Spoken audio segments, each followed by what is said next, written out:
मैं बांग्लादेश को पीएम मोदी पर छोड़ता हूं, ऐसा ही कुछ कहा था डोनाल्ड ट्रंप ने पीएम मोदी से 3 महीने पहले। I will leave Bangladesh to the Prime Minister.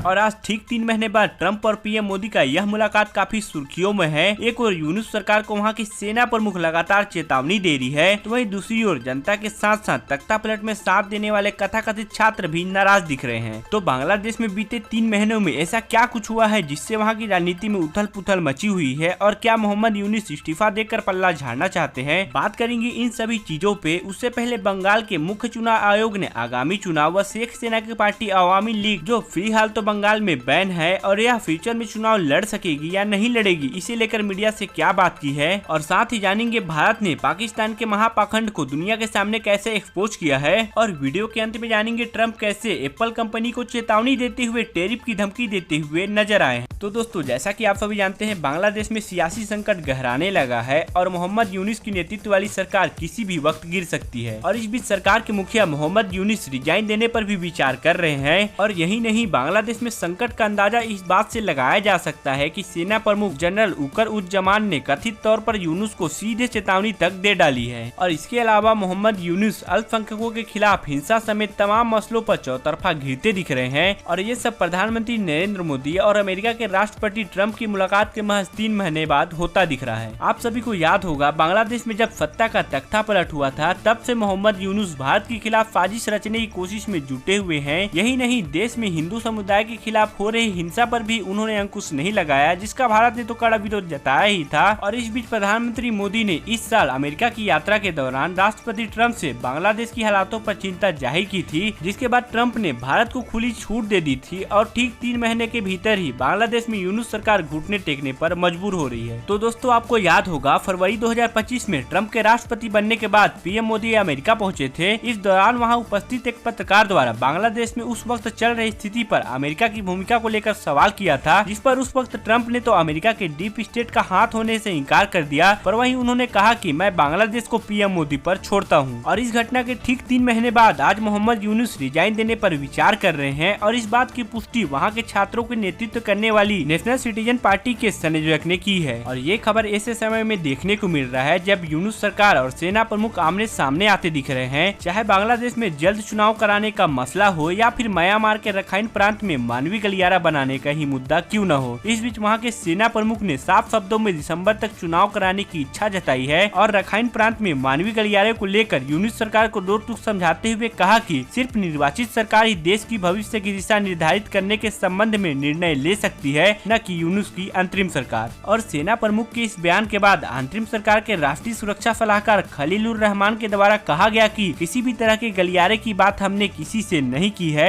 जबकि वही सेना प्रमुख ने अंतरिम सरकार के प्रशासन को आड़े हाथों लेते हुए कहा कि सरकार में कुछ विदेशी लोग गैर जिम्मेदाराना काम कर रहे हैं। वैसे सेना और सरकार के बीच इस प्रकार के नोकझोंक से स्पष्ट पता चलता है कि दोनों के बीच कुछ ठीक नहीं चल रहा है। इस बीच ये भी खबर निकलकर सामने आया है कि यूनुस रिजाइन देने का ढोंग कर पब्लिक की सहानुभूति जुटाना चाहते थे, क्योंकि यूनुस के समर्थकों ने उनके समर्थन में 1 मार्च को रैली करने की घोषणा की है। और इस रैली का मकसद सिर्फ और सिर्फ यूनुस को बिना चुनाव सत्ता में बनाए रखने की है। और इस रैली के दौरान सिर्फ यह मांग की जाएगी कि आने वाले 5 सालों तक यूनुस को सत्ता में बरकरार रखा जाए। वहीं बात करें दूसरे अपडेट की, तो भारत ने संयुक्त राष्ट्र सुरक्षा परिषद में पाकिस्तान के महापाखंड को सबके सामने लाने का काम किया है। भारत के स्थायी प्रतिनिधि हरीश ने यूएनएससी में पाकिस्तान को महापाखंडी देश करार दिया और कहा कि जो देश आतंकवादियों और नागरिकों में कोई फर्क नहीं करता, उसके पास आम लोगों की सुरक्षा के बारे में बात करने की कोई साख नहीं बचती है। इस दौरान संयुक्त राष्ट्र में भारत के स्थायी प्रतिनिधि हरीश ने इस महीने के आरंभ में पाकिस्तान की ओर से सीमा पर लगातार गोलीबारी कर 20 निर्दोष गांव वालों की जान लेने और 80 को घायल करने और धार्मिक स्थानों को निशाना बनाए जाने की सच्चाई सुरक्षा परिषद के सामने रखी। और आगे स्पष्ट शब्दों में दो टूक जवाब देते हुए कहा कि संयुक्त राष्ट्र की इस मंच पर नागरिकों की सुरक्षा की बात करना पाकिस्तान के पाखंड के सिवा और कुछ नहीं है। और वहीं इससे पहले पाकिस्तान के राजदूत ने आदतन एक बार फिर कश्मीर का राग छेड़ा और इस दौरान हालिया भारत पाकिस्तान संघर्ष पर चर्चा की। और इस पर तीखी प्रतिक्रिया देते हुए हरीश ने कहा कि भारत दशकों से पाकिस्तान पर आयोजित सीमा पार के आतंकी हमले झेल रहा है, जिसमें 26/11 के मुंबई हमले के बर्बर हमले से लेकर पहलगाम के 26 अप्रैल को निर्दोष पर्यटकों पर हुए हमले शामिल हैं। वहीं उन्होंने पाकिस्तान के कुकर्मों को सबके सामने एक्सपोज करते हुए कहा कि कि हमने हाल ही में ही वरिष्ठ सरकारी अधिकारियों, पुलिस और सैन्य अधिकारियों को ऑपरेशन सिंदूर में मारे गए आतंकियों के अंतिम संस्कार में उन्हें सम्मान देते हुए देखा है। और आगे उन्होंने आईना दिखाते हुए कहा कि जो देश आम नागरिकों और आतंकियों में फर्क नहीं करता, उसके पास आम लोगों की सुरक्षा के बारे में बात करने की कोई साख नहीं बचती है। वहीं बात करें दूसरे बड़े अपडेट की, तो विदेश मंत्री एस जयशंकर नीदरलैंड, डेनमार्क और जर्मनी के दौरे के अंतिम पड़ाव में बर्लिन में हैं और इससे पहले उन्होंने शुक्रवार को जर्मन समकक्ष से मुलाकात की। इस दौरान उन्होंने स्पष्ट शब्दों में कहा कि भारत आतंकवाद को कतई बर्दाश्त नहीं करेगा और परमाणु ब्लैकमेल के आगे कभी नहीं झुकेगा। इस बीच उन्होंने आगे स्पष्ट शब्दों में कहा कि